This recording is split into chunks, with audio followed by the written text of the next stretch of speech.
Bismillahirrahmanirrahim. Assalamualaikum warahmatullahi wabarakatuh. Alhamdulillah, wassalatu wassalamu ala rasulillah wa ala alihi wa sahbihi wa man walah wa ba'du. Saudara-saudariku dimanapun Anda berada, Alhamdulillah berjumpa kembali dalam program Aku Suka di hari ke-14 di bulan Ramadan tahun 1441 Hijriah. Tentunya kita selalu bermohon kepada Allah Subhanahu wa Ta'ala, semoga seluruh ibadah yang telah kita tunaikan di siang Ramadan tahun ini, dari hari pertama sampai dengan saat ini setidaknya, diterima oleh Allah Subhanahu wa Ta'ala. Semoga dosa kita diampuni oleh Allah Subhanahu wa Ta'ala. Semoga seluruh salat kita dikhusyukkan oleh Allah Subhanahu wa Ta'ala, diterima amalnya, dan juga qiraah, tilawah, serta hafalan Quran kita, juga amal-amal yang lainnya. Namun demikian, di edisi yang ke-14 ini ada satu tema spesial yang akan kita kaji terkait dengan isu yang luas berkembang sampai juga kepada kami dan menghadirkan banyak pertanyaan, diskusi, serta mencoba untuk menghadirkan solusi dalam turunan penjelasan Al-Quran dan Sunnah Rasulullah SAW, khususnya terkait dengan penanggalan 15 Ramadan esok hari yang jatuh pada hari Jumat. Isu yang berkembang telah coba saya tuangkan dalam tulisan kajian spesial edisi Aku Suka saat ini, yaitu tentang isu dukhan dan benturan asteroid yang banyak berkembang di masyarakat, diwacanakan terjadi hari Jumat 15 Ramadan, pertengahan Ramadan 1441 Hijrah, atau bertepatan dengan 8 Mei tahun 2020 Masehi. Seperti apa sesungguhnya paparan dalam Al-Quran dan Sunnah Nabi SAW menjawab terkait isu dimaksud? Ini yang coba kita akan jelaskan dalam kajian kita spesial di hari ini.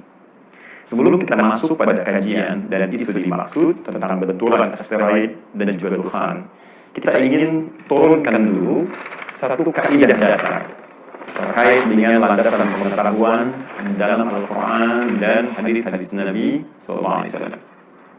Patut dicatat dan tolong garis bawahi sumber pedoman kita, baik dalam beragama, dalam turunan semua konteksnya, apakah ibadah atau muamalahkah, atau semua disiplin kehidupan bahkan yang kita lalui di muka bumi ini, itu selalu didasarkan dalam nilai-nilai pengetahuan yang sangat ketat.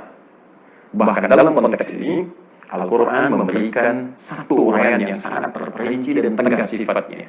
Ya, kita beri contoh misalnya, dan saya tegaskan sebelum masuk ke sini bahwa Anda hanya akan temukan aturan ini dalam Al-Quran. Anda hanya akan temukan detil ini dalam hadis. Dan saya bisa katakan, Islam agama yang ketat dalam menilai sesuatu berbasis pengetahuan. Karena itu, orang Islam, jika kita mengaku Muslim, kita harus mengikuti tuntunan Islam. Sumber keislaman kita dalam Al-Quran dan hadis. Sekarang bagaimana Al-Quran memberikan paparan dasar ilmiah, memberikan kaidah pengetahuan yang sangat selektif. Kita lihat pertama Quran surah ke-17 Al-Isra ayat 36. Allah menyampaikan, وَلَا تَقْفُ مَا لَيْسَ لَكَ بِهِ عِلْمٍ إِنَّ السَّمْعَ وَالْبَصَرَ وَالْفُؤَادَ كُلُّ أُولَٰئِكَ كَانَ عَنْهُ مَسْئُولًا. Baik, kata Allah, وَلَا تَقْفُ مَا لَيْسَ لَكَ بِهِ عِلْمٍ. Jangan sekali-kali, lainnya sifatnya larangan, hati-hati, ya, hati-hati. Jangan sekali-kali engkau mengikuti sesuatu, baik apakah sifatnya ajakan, atau mengikuti sebuah berita, atau mengikuti satu informasi, ya, atau mengikuti satu himbauan yang kau tak punya dasar pengetahuannya, belum ada ilmunya, belum jelas kebenarannya, belum jelas informasinya.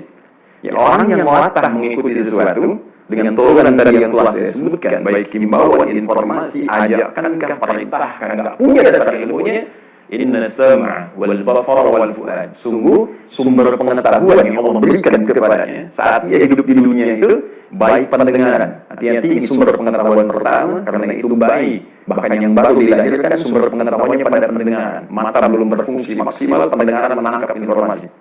Wal basar, dan penglihatan. Ya, kemudian wal fuad dan akal ya untuk menangkap informasinya itu kullu ulaika kana anhu mas'ula. Satu saat akan dihisab, ditanya oleh Allah Subhanahu wa taala, kemana akalmu?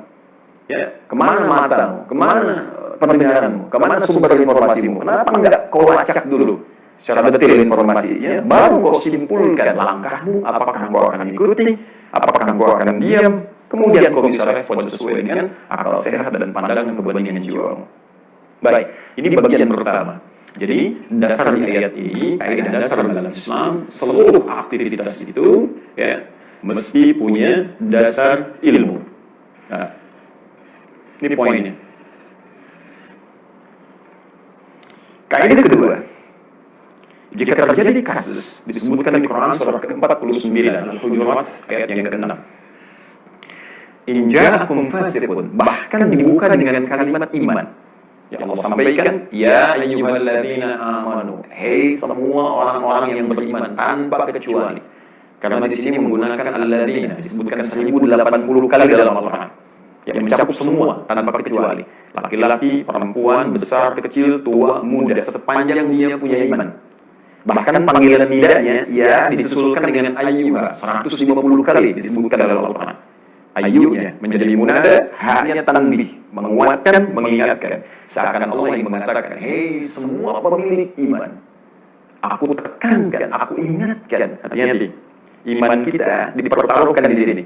Ya, saya ingin berikan dasar kaidah dulu dalam Al-Quran. Jika ada informasi dibuka dengan kalimat panggilan iman, maka informasi yang disebutkan baik berupa perintah, larangan, atau sekedar informasi yang sifatnya normatif, pemberitahuan berita, maaf sekali lagi, iman kita dipertaruhkan di sini. Ya, contoh. Kalimat iman pertama dalam Al-Quran Al-Baqarah ayat 3. Alladzina yu'minuna bil ghaib, iman, wa yuqimunas shalah, beritanya tentang salat. Artinya apa?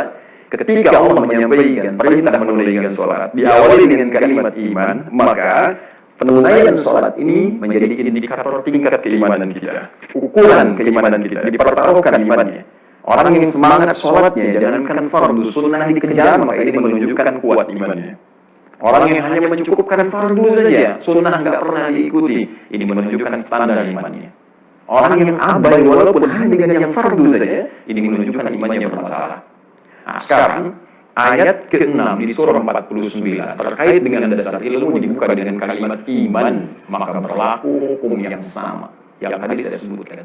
Iman kita di sini dipertaruhkan. Ya ayyuhalladzina amanu, hai semua orang yang beriman. Hati-hati. Ya, in ja'akum fasiqun binaba'in fatabayyanu. Jika satu masa datang berita kepadamu, bukan sekedar berita, naba, berita yang menggoncang. Ya, berita yang membuat kita penasaran. Berita yang bisa bikin kita khawatir. Berita yang bisa bikin kita kepikiran, itu naba namanya. Ya, ada surah An-Naba, ya, karena mengandung berita yang sangat besar di dalamnya dari Allah Subhanahu wa taala. Orang yang membawa berita besar, ya, itu disebut nabi kalau bersumber beritanya dari Allah Subhanahu wa taala untuk pribadinya. Jika disampaikan pada umat disebut dengan rasul. Kata Allah, jika ada orang bawa berita membuat kita kepikiran, ya, bahkan membuat kita khawatir, membuat sebagian orang heboh, tapi berita itu enggak jelas. Ya, in ja'akum fasiqun binaba'in fatabayyanu. Kamu jangan langsung respon dulu, jangan simpulkan dulu, cek dulu kebenarannya. Maka di sini Islam mengenal tradisi validitas, tradisi check and recheck, ya, dicek, divalidasi dulu, ya. Dan ini yang diturunkan oleh para ulama kita, ya. Bahkan dari situ nanti muncul turunan dari hadis, itu yang paling ketat. Allahu Akbar. Kalau Anda perhatikan dari semua disiplin ilmu, turunan yang paling ketat, maka sumber keislaman sangat luar biasa. Silahkan cek keterangan Nabi saja dilacak tuh. Ya, mungkin kata-katanya terlihat indah, benar, belum tentu hadisnya benar. Lihat orang-orang tersambung nggak ke Nabi, maka muncul ilmu sanad di sini. Ya, setelah sanad jadi diketahui, coba lihat orang-orangnya. Apakah orangnya orang benar, orang bermasalah, orang suka bikin cerita, maka hadis pun bisa punya kualifikasi. Ada hadis sahih, ya, kemudian ada hadis dhaif, dhaifnya dibagi lagi, naik lagi ke atas, nanti pertengahannya ada hasan, ada sahih lagi kalau menyatu sama hasan. Tingkatannya muncul. Untuk apa? Untuk mengimplementasikan turunan dari perintah Al-Quran. Cek Sehingga semua informasi yang sampai dari sudut pandang agama itu validitasnya bisa dipertanggungjawabkan. Ya, Al-Quran jelas sumbernya, hadis jelas sumbernya. Untuk menerjemahkan itu semua dalam kehidupan, dalam konteks aktivitas kita, maka terjemahkan dan praktekkan apa yang Al-Quran perintahkan. Cek. Kemudian bagaimana cara mengeceknya? Ya, diturunkan kemudian oleh Allah firman-Nya surah ke-16. Ya, surah An-Nahl. Ya. An-Nahl ayat yang ke-43. Ya, paling kiri sebelah atas di mushaf, halaman 272. Ya. Baris 1 sampai dengan baris ke-2. Langsung saja ke intinya, kata Allah, fas'alu ahla dzikri in kuntum la ta'lamun.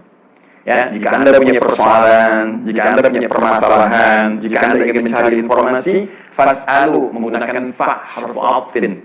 Ya, rabitin baina syai'aini bila hudud. Huruf penyambung di antara dua peristiwa cepat tanpa jeda. Cepat kata Allah. Kalau bisa jangan ada jeda, cepat, jangan respon dulu. Ya, cepat, jangan ambil tindakan dulu. Cepat apa? Cepat tanyakan ahla dzikri pada orang yang ingat. Zikrun itu, ya, nanti maknanya luas. Bisa berarti semua aktivitas yang mengingatkan kita kepada Allah. Turunannya banyak. Ya, ada zikir dalam bentuk lafzi, subhanallah, alhamdulillah, akbar yang kita bacakan ba'da salat. Itu dalilnya Quran surah ke-4 An-Nisa ayat 103. Ada doa disebut zikir, Quran surah ke-7 ayat 205. Ya, salat disebut zikir, Quran surah ke-20 ayat ke-14. Ya, ada lagi teman-teman sekalian, Quran, baca Quran disebut zikir, Quran surah ke-15 ayat 9. Menghafal Al-Quran disebut zikir, Quran surah ke-54 ayat 17, 22, 32, 40. Tapi jangan lupa, pengetahuan pun disebut dengan zikir. Bukankah di Quran surah ketiga ayat apa? Ayat 190 sampai 191, orang yang mengamati bintang ke bintang, astronom, orang yang mengamati segala yang ada di bumi, geolog dan turunannya. Ya, inna fi khalqis samawati wal ardi wa ikhtilafil laili wan nahari laayatin li ulil albab.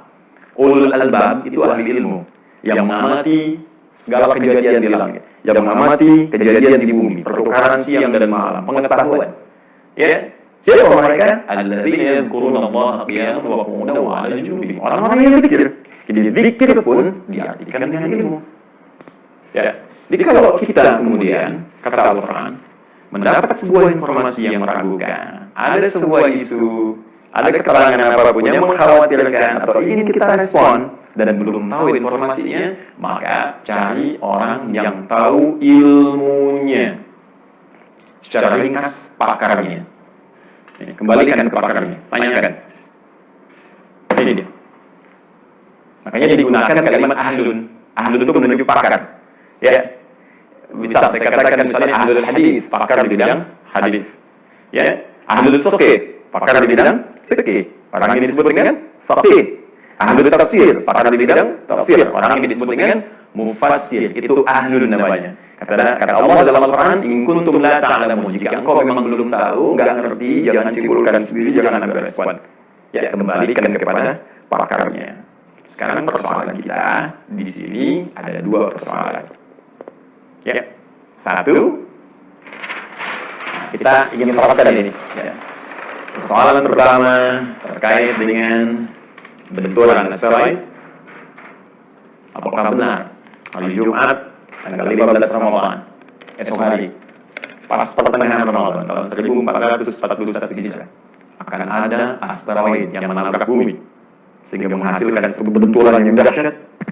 Yang dari situ persoalan kedua muncul, menyebabkan dukhan, ya, yang menghadirkan rentetan peristiwa-peristiwa dan nestapa yang mendalam. Dari dua unsur ini kita akan cek terkait dengan apakah benar informasi asteroid akan datang dan menabrak bumi esok hari. Maka untuk mengecek ini, kita kembalikan kepada ayat Al-Quran, tanyakan kepada pakar di bidangnya, ilmu yang terkait dengan asteroid, ilmu yang terkait dengan benda-benda langit. Maka ini, mohon maaf sekali lagi, bukan objek kajian dari para ustadz, yang apalagi spesifik membahas hanya hukum-hukum turunan fikih ibadah saja atau fikih muamalah saja, Tapi kita mesti cross-check ini informasinya dengan menurunkan pada golongan orang-orang yang memang spesifik mempelajari bidang astronomi. Baik, kita harus lihat di bidang kajian nanti, astronomi, cabangnya nanti ada planetologi, atau ilmu yang terkait dengan planet, atau ilmu keplanetan. Ya, objek bahasan dari sini diantaranya asteroid, ya, atau disebut dengan planetoid, atau planet minor, ya istilahnya. Lembaganya kita cek, karena bukan Ustadz Adi Hidayat, bukan UAH yang berwenang di sini. Ya, kita harus cek memang yang pakar, astronom yang mengkaji persoalan ini. Maka kita punya lembaga otoritatif, 8 misalnya, ya, lembaga penerbangan dan antariksa nasional. Ya, ada observatorium Bosca di Bandung, ya. Ada NASA di Amerika dengan bidang khususnya misalnya Xenios, ya. Nah, ini kita coba gali karena saya bukan bidangnya di sini dan ini lembaga otoritatifnya. Sekarang coba kita biasakan buka informasi yang disampaikan oleh 8 seperti apa. Demikian Bosca, demikian juga dengan NASA dengan bidang spesifiknya yang membahas tentang persoalan-persoalan antariksa, khususnya benda-benda langit yang terkait erat dengan pendekatannya ke bumi. Yuk, pelan-pelan kita simak informasi dari lembaga-lembaga ini, karena saya khawatir begini, jangan-jangan mereka aja tenang-tenang saja gitu. Mereka yang tahu tentang, mohon maaf, tentang planet-planet, tentang antariksa, mereka santai-santai aja. Jadi sebagai bahan pengetahuan diinfokan, kok kita yang kurang pengetahuan di bidangnya, yang bukan pakar jadi heboh gitu. Ya, mari kita lihat dulu ya, bismillah, pelan-pelan. Ya, mohon izin supaya kita belajar bersama. Ini saya telah turunkan keterangannya berdasarkan sumber baik dari 8 ataupun juga dari NASA. Saya telah turunkan ini data-datanya dan nanti kita coba turunkan bersama. Ya. Asteroid yang diduga besok itu akan mengarah mendekat ke bumi. Ya, ini bahasa yang mungkin paling enak untuk bisa didengar. Mengarah mendekat ke bumi. Ya, jadi bukan konteksnya membentur gitu ya. Membentur apalagi menabrak ya. Nah, ini disebutkan oleh para ahli di 8 Bosca juga NASA, ini asteroid 2016 HP6 ya. Ya 2016 HP6 HP6. Ini namanya. Ini nanti ada banyak asteroid yang diidentifikasi yang bahkan ada sejarah ke belakang pernah juga diurutkan dan untuk memudahkan diberi nama ya. Misal nanti di tanggal 9 September, 14 September tahun lalu, ya ada juga kan yang mendekat ke arah bumi. Kemudian nanti di bulan Mei yang 2018, ingat saya juga ada juga. Ini jenisnya sama, yang 2018 dengan ini. Nah, ini yang hari Jumat, ya teman-teman esok hari yang diidentifikasi mendekat ke bumi. Nah, ini jenisnya. Lalu bagaimana datanya? Ya. Pertama kecepatannya itu 5,72 km per detik per second. Ya, per second. Jadi 5,72 km per second. Ya. Baik, pelan-pelan. Yang kedua, waktu ia mendekati bumi, waktu universalnya, ya, universal time UT, itu ada pada hari Kamis. Hari ini pukul 21.48, tapi universal time, ya. Karena sifatnya universal time, maka kemudian ini kalau kita arahkan ke waktu Indonesia bagian barat, maka setidaknya jamnya akan serupa dengan jam 4.48 pada hari Jumat. Jumat subuh. Ya, tanggal berapa? 8 Mei 2020 bertepatan dengan 15 Ramadan. Baik. Jadi kalau kita katakan ada asteroid diidentifikasi asteroid 2016 HP6 dan kemudian punya kecepatan 5,72 km per second, ya, dia mendekati bumi pada hari Kamis pukul 21.48 universal time, waktu universal atau hari Jumat, ya, subuh jam 4.48 waktu Indonesia bagian barat bersamaan dengan 15 Ramadan. Wah, ini bagaimana nih? Nabrak gak kira-kira? Belum selesai informasinya, kita turunkan dulu informasi dimaksud supaya lebih bisa sempurna dan kita bisa pahami dengan jelas. Bismillahirrahmanirrahim. Yuk kita lihat. Ini baru 2. 3. Jaraknya, walau kecepatannya 5,72 km per second, tapi jaraknya dari bumi 1,66 juta kilometer. Bayang nggak? Silakan ukur. Paling gampang gini, mengukurnya 4,3 kali jarak bumi ke bulan. Jadi Anda bayangkan nggak?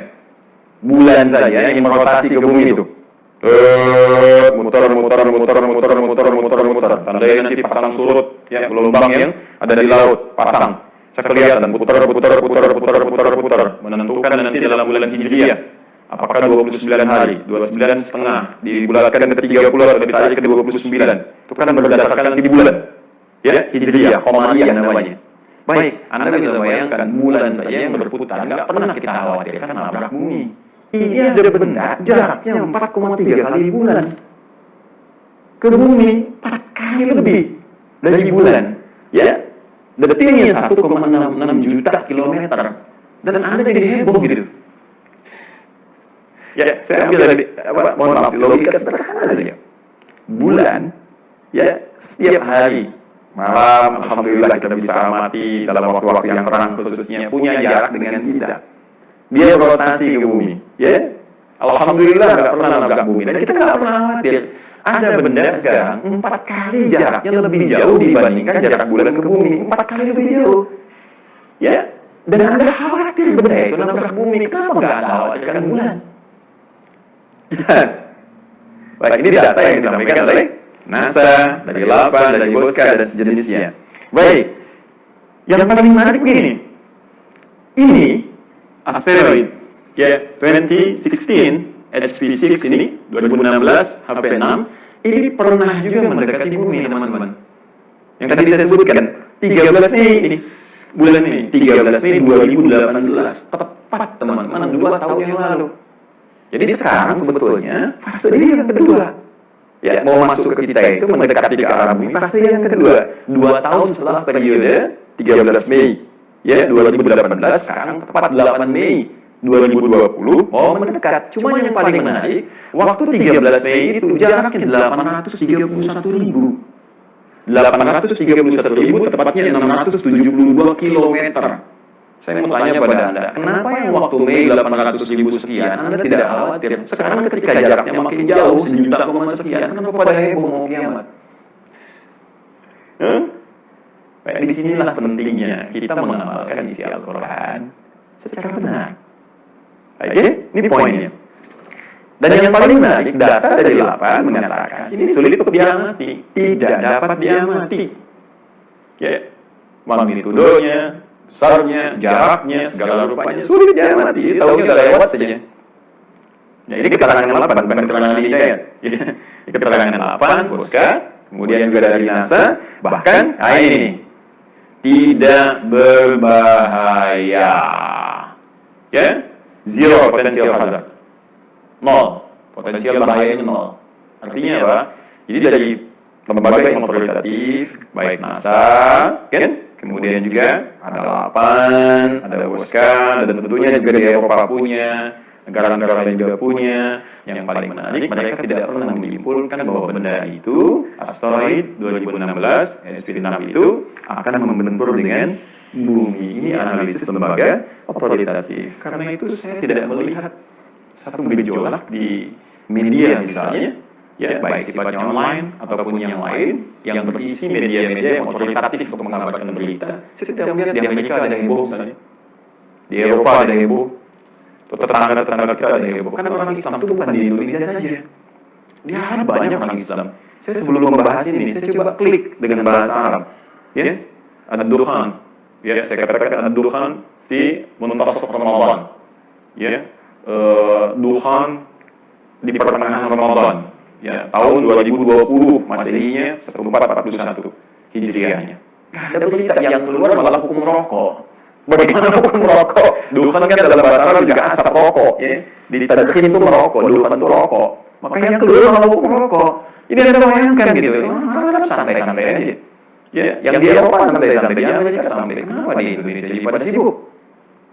Nah ini saya ingin kembalikan kepada aspek ilmiahnya dulu. Jadi kalau ada kekhawatiran bahwa rangkaian akan ada tabrakan, akan ada ini, akan ada itu, saya kira itu satu reaksi yang berlebihan, ya, dan menurut saya hal demikian ada baiknya untuk kita koreksi kembali sehingga dengan itu lebih menjadikan kita umat yang berilmu, dan ilmunya disandarkan pada keterangan Al-Quran dan Sunnah Rasulullah SAW.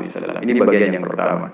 Jadi kita mendudukan sesuatu sesuai dengan akurasi informasinya. Di sini pun saya mengatakan saya bukan pakar di bidang astronomi, karena itu saya merujuk keterangan para astronom dari lembaga-lembaga yang terpercaya atau otoritatif. Nah, tinggal persoalan yang kedua.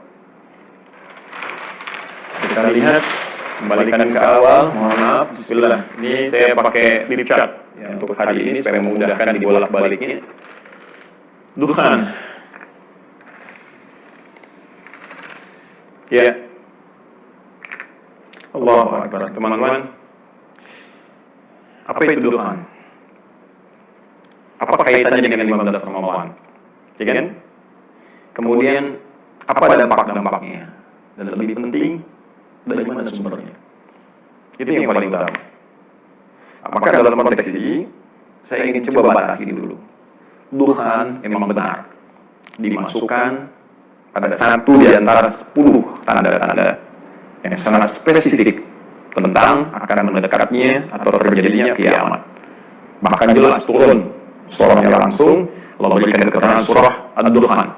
Ya, fartaqib yawma ta'ti as-samaa'u bidukhanin mubin. Ya, berhati-hati, semakin mendekat nih. Ya, khususnya nanti pada saat langit mulai mendatangkan satu asap, dukhan, asap yang nyata. Ya, dan banyak tafsiran di situ. Ya, bahkan Imam Al-Qurtubi memberikan 3 tafsiran utama.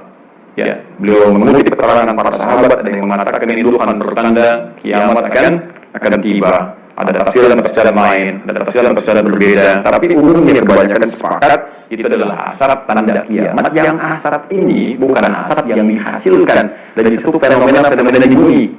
Ya, tapi memang spesifik turun dari langit. Makanya kalimat Qur'annya, ya, yauma ta'ti as-samaa'u bidukhanin mubin. Pada hari saat langit mendatangkan asap yang menutupi wilayah-wilayah bumi sehingga gelap, padat, sesak dan seterusnya, dan berlangsung dalam periode yang cukup lama. Tapi saya tidak akan masuk ke situ dulu. Apakah benar ada keterangan yang menyebutkan dukhan ini akan muncul di 15 Ramadan? Ini poinnya. Nah, sejauh ini informasi yang menyampaikan tentang kejadian 15 Ramadan itu bisa dilacak di satu kitab. Saya sudah cari kitabnya, saya sudah keluarkan langsung kepada intinya supaya mudah untuk bisa kita pahami. Kitabnya namanya Kitabul Fitan. Ini langsung saya print outkan dan langsung keisi yang ke dalam supaya saya bisa perkenalkan dengan lebih baik. Ini nih, ya, Kitabul Fitan. Karya Syekh Al-Hafidh Abu Abdullah Nu'aim bin Hamad Al-Marwazi. Ya, jadi Syekh Al-Hafidh Abu Abdullah Nu'aim bin Hamad Al-Marwazi. Jadi saya sudah keluarkan dengan tahqiqnya langsung. Ya, dari manuskripnya juga diambil di Britania di Inggris. Ya, kemudian oleh muhaqqiq ini yang akan mengeditorialnya, ya, yang akan menganalisis naskahnya, diturunkan kembali sampai kemudian dicek validitasnya dan kaitan-kaitan dengan keaslian naskahnya sampai juga penulisnya, biografinya dan sebagainya. Secara singkat, pembahasan tentang tadi itu ada di halaman 228. Ini di nomor pembahasan 638 halaman 228. Ya, di sini beliau menyampaikan informasi. Kalau saya bacakan misalnya, baik. حدثنا أبو عمر عن عمير الهيئة قال حدثني عبد الوهاب ابن حسين عن محمد بن ثابت اللبناني عن أبيه عن الحارث الهمداني عن ابن مسعود رضي الله تعالى عنه عن النبي صلى الله عليه وسلم قال إذا كانت صيحة في رمضان فإنه يكون معنا في شوال ya kemudian وتميز القبائل في ذي القعدة وتسفك الدماء في ذي الحجة والمحرم yaquluha thalathan hayhata hayhata yuqtalu nasu fiha harjan harjan. Qala qulna wa ma sayhatu ya Rasulullah.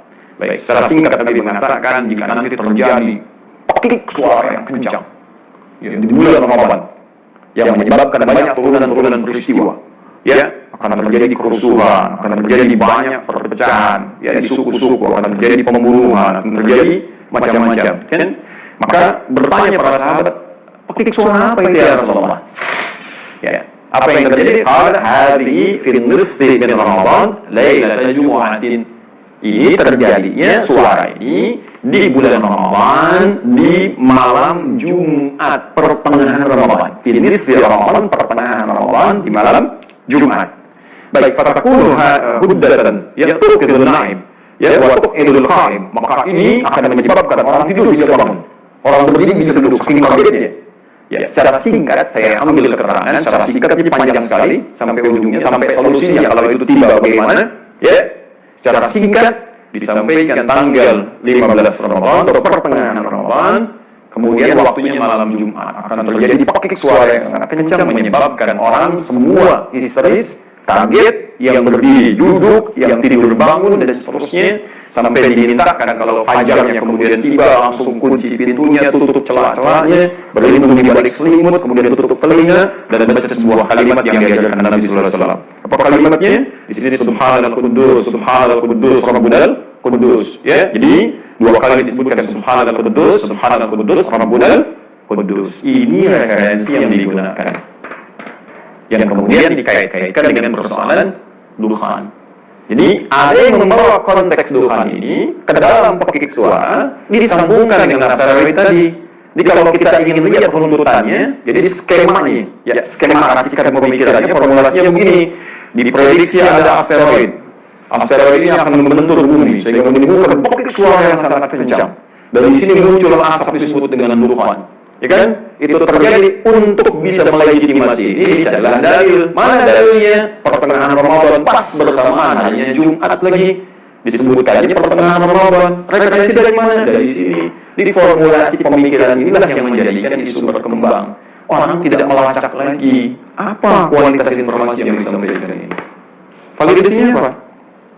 Karena ini disebutkan dari riwayat apalagi hadis, maka kepakarannya pun bukan astronom. Ya, jadi jangan kebalik, jangan astronom bicara hadis, jangan orang-orang hadis yang nggak tahu astronomi bicara astronomi. Mesti ada sinergi di sini. Nah, ini penting saya sampaikan kalimat saya ini secara umum, secara global, karena kita ini kadang-kadang begini. Kalau bicara kesehatan, kita semua ikut ke dokter, dengar nasihat dokter. Ya, tentang ekonomi kita ikut masalah ekonomi. Ya, apa pandangan ekonomi begini kita ikuti. Tapi kalau sudah bincang agama, kayaknya semua jadi pakar gitu. Ini masih fatwa, ini yang paling bahaya. Padahal urusan agama itu yang paling kompleks, lebih daripada eksak itu. Ya, ini kompleks sifatnya dan bukan hanya membahas persoalan fisik, tapi metafisik. Bahkan dimensinya yang bisa lepas daripada dimensi dunia, lebih jauh lagi. Karena itu kita kembalikan analisis ini kepada pakarnya di bidang hadis, yaitu ahli hadis yang bisa menilai riwayat ini.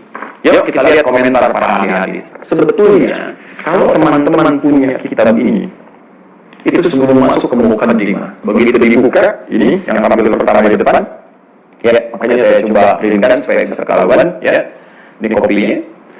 Kemudian setelah itu nanti ada tampilan jilid yang pertama, al-mujallad al-awwal. Jadi saya buka. Ini Kitabul Fitan al-mujallad al-awwal. Ya.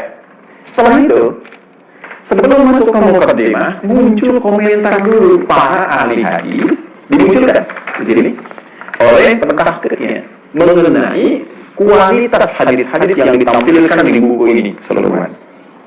Bagaimana kualitasnya? Sehingga ini menjadi pesan yang kuat untuk kita bagaimana menilai, ya, keterangan informasi yang sampai di buku ini supaya kita tahu, jangan salah baca nantinya. Anda baca hadis-hadis palsu, al-mawdu'at misalnya, kan? Lalu disimpulkan hadis Nabi ini, padahal buku ini dituliskan untuk memberi info kepada kita. Ini hati-hati, ada hadis palsu. Ya, jelas di sini. Jadi bukan berarti hadis palsu yang harus dimunculkan, tapi untuk diketahui ini hadis palsu. Karena itu, dalam konteks kitab ini pun qalu fil mu'allif wal mu'allaf. Komentar ya tentang para pakar khususnya ahli hadis fil mu'allif mengenai pengarang buku ini, ya tadi Syekh Abu Abdullah Nuaim Muhammad Al-Marwazi. Kemudian wal mu'allaf, dan kitab ini apa komentar mereka? Saya bacakan. Satu, Al-Imam An-Nasa'i, jelas beliau ahli hadis. Apa komentar beliau? Ya, beliau penulis Sunan An-Nasa'i, ya. Qad kathura tafarruduhu 'anil a'immah al-ma'rufin bi ahaditsa katsiratin fasara fi haddi man la yuhtajju bihi.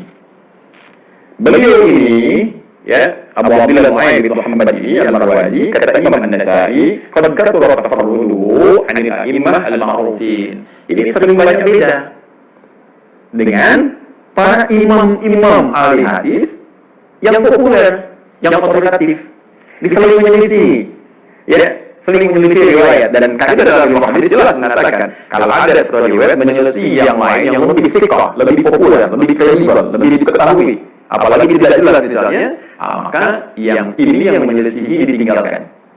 Ya, karena itu di ahadits katsiratin banyak riwayat hadis yang diriwayatkan oleh beliau ini menyelisih imam-imam yang lain yang lebih otoritatif. Fasara fi haddi man la yuhtajju bihi, maka jadilah beliau ini, ya, dalam konteks hadis-hadisnya tidak bisa dijadikan hujjah. Imam An-Nasa'i imam, jadi imam ustaz. Wah, Ustaz Ali Hidayat ini imam, jelas, ya, ikut ustaz, ikut imam. Ya jelas saya pun ikut ini, apalagi Anda yang bukan ustaz, imam juga bukan. Baik, kata beliau, hadis-hadis yang masuk di sini itu tidak bisa dijadikan dalil. Secara gampangnya ditolak. Secara gampangnya abaikan aja. Ya, secara singkatnya nggak usah panik, tinggalin aja. Ya, baik. Lanjut. Imam Maslama Ibnu Qasim, ya, masya Allah beliau juga pakar di bidang hadis. Walahu ahaditsu munkarah, ya, walahu ahaditsu munkaratun fil madahib infarada biha. Disampaikan lagi, ini menguatkan pendapat Imam An-Nasa'i. Ya, kata beliau siapa? Abu Nuaim ini, ya, ya, Allah yahfadhuhu wa yarhamhu, yang memiliki banyak hadis-hadis munkarah yang ditolak. Fil madahib, dalam bab madahib, ya, wa tafarrada biha, dan cuma beliau yang nulis dia, yang enggak. Ini menarik, ya. Jadi kadang-kadang sering nulis-nulis riwayat yang lain itu nggak tahu hadisnya dari mana gitu. Cuma ini yang menyendiri. Oke, teruskan lagi. Imam Ad-Dhahabi ini sangat lebih otoritatif lagi, ya, dalam konteks jarh wa ta'dil, dalam menilai apakah orang ini termasuk orang-orang yang otoritatif, kredibel atau bukan. Baik. Bagaimana keterangan beliau? Ya, kita lihat. Nuaim, Allahu Akbar, min kibari awiyatil ilmi. Min kibari awiyatil ilmi. Nuaim ini bin Hamad Al-Marwazi ini, ya hafizahullah, beliau ini termasuk orang yang ahli ilmu. Objektif penilaiannya. Lakinnahu, tapi la tarakanu nafsu ila riwayati. Kemudian yang paling menarik, wala yajuzu li ahadin an yuhtajja bihi. Ya, Allahu Akbar. Wala yajuzu li ahadin an yuhtajja bihi. Cuman saya ini nggak bisa condong untuk ngambil riwayatnya. Bahasa halus, ya. Jadi bakal langsung mencela, oh ini bid'ah ini pelaku gini. Tuh, coba lihat adabnya para imam. Ya, adabnya imam. Bid'ah ini, gini, wah ini ahli ngarang, tidak. Lembut kalimatnya. Beliau itu ahli ilmu, banyak ilmunya. Cuman hati ini kayaknya nggak condong riwayatnya.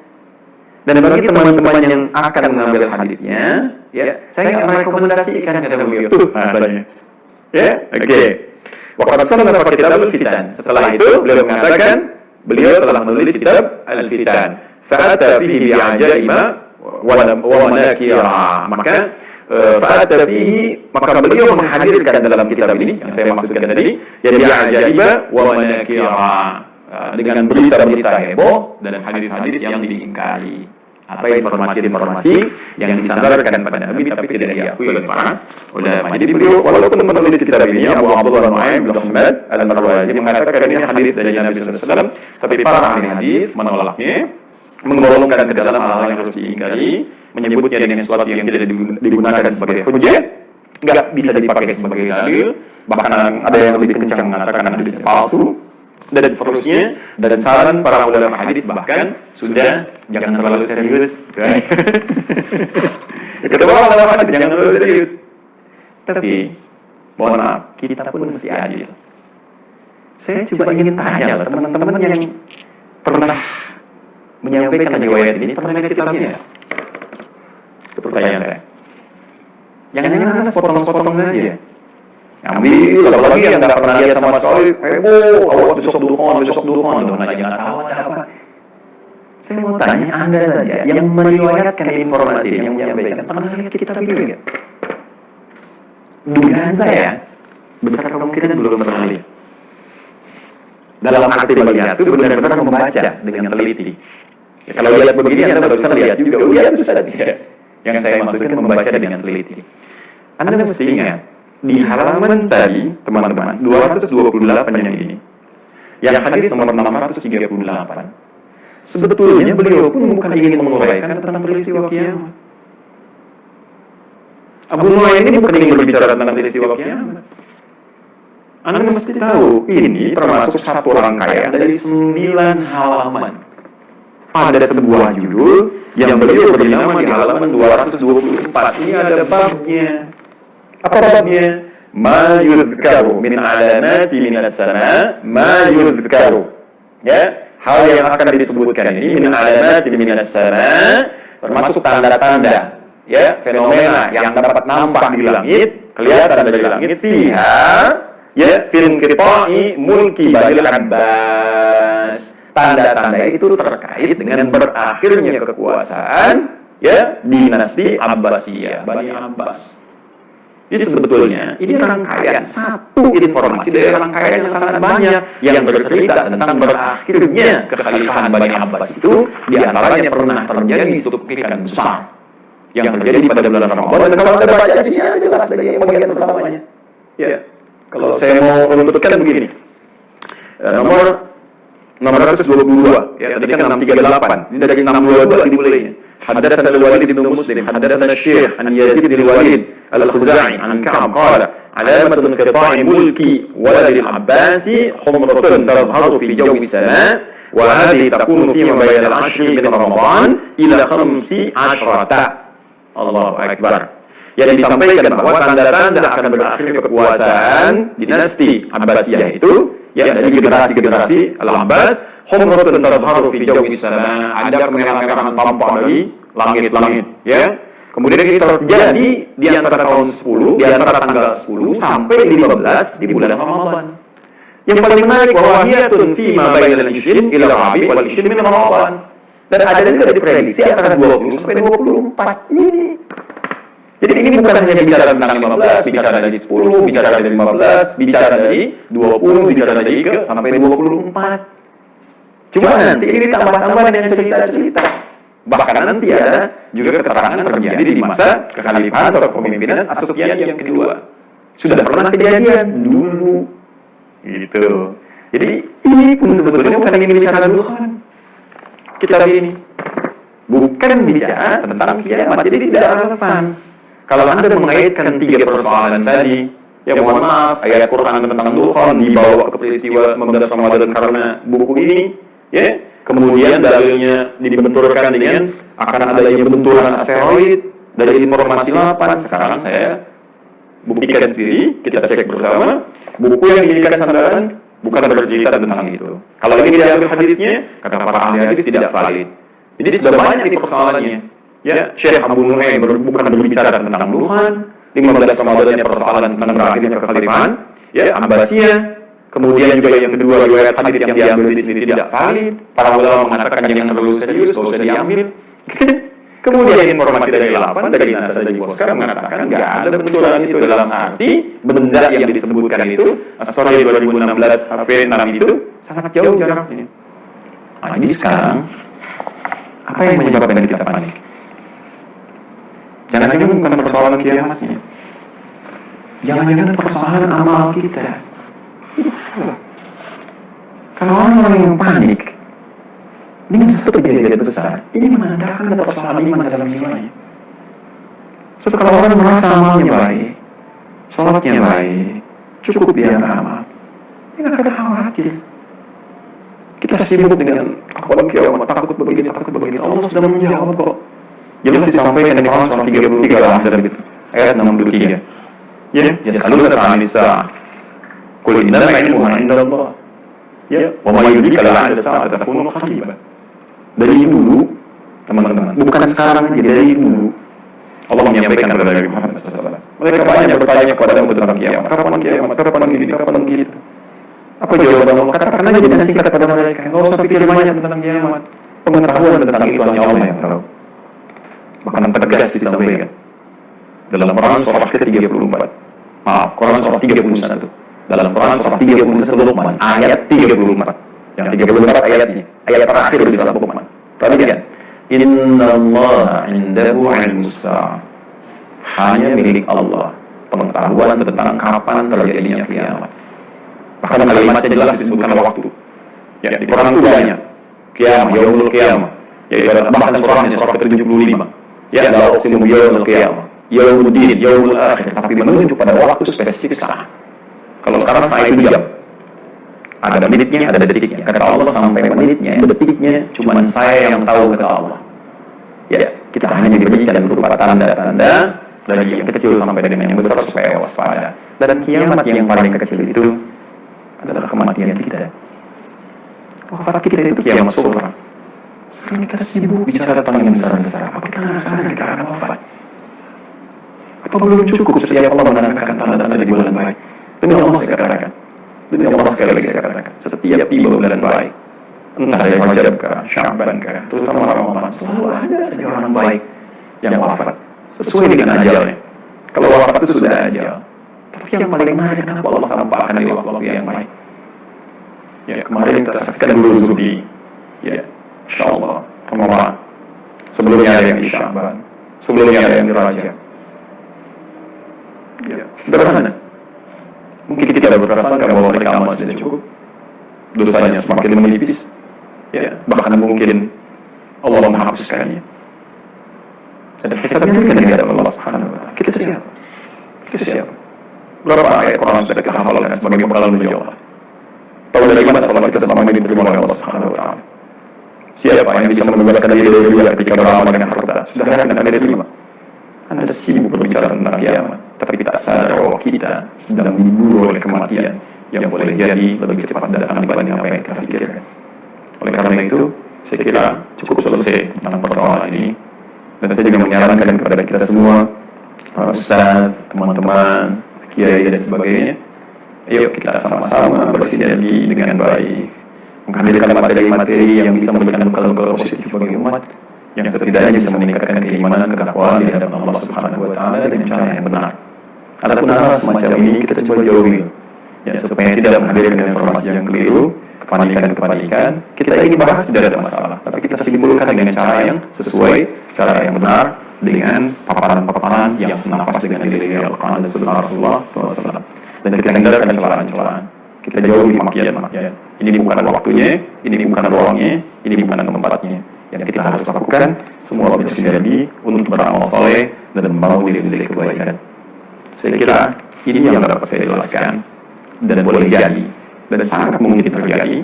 Ada banyak kesalahan dari apa yang telah saya ucapkan, saya sampaikan, dan sangat terbuka bagi diri saya untuk menerima masukan-masukan sehingga kita bisa mengoreksi bersama dan kembali pada jalan-jalan kebaikan yang benar sesuai dengan apa yang dikehendaki oleh Allah Subhanahu wa Ta'ala, pencipta semua manusia kita tanpa kecuali. Semoga Allah merahmati kita, semoga Allah memberikan keberkahan pada kita, semoga Allah memberikan ridha kepada kita, dan semoga Allah memakmurkan negeri kita tercinta Indonesia dan memberikan nilai kebaikan dan mengangkat wabah COVID-19 atau corona yang sekarang tengah kita hadapi. Subhanallahumma wa bihamdika asyhadu an la ilaha illa anta astaghfiruka wa atubu ilaik. Allahumma ya rabbal alamin wa akhiru da'wana alhamdulillahi rabbil alamin. Assalamualaikum warahmatullahi wabarakatuh.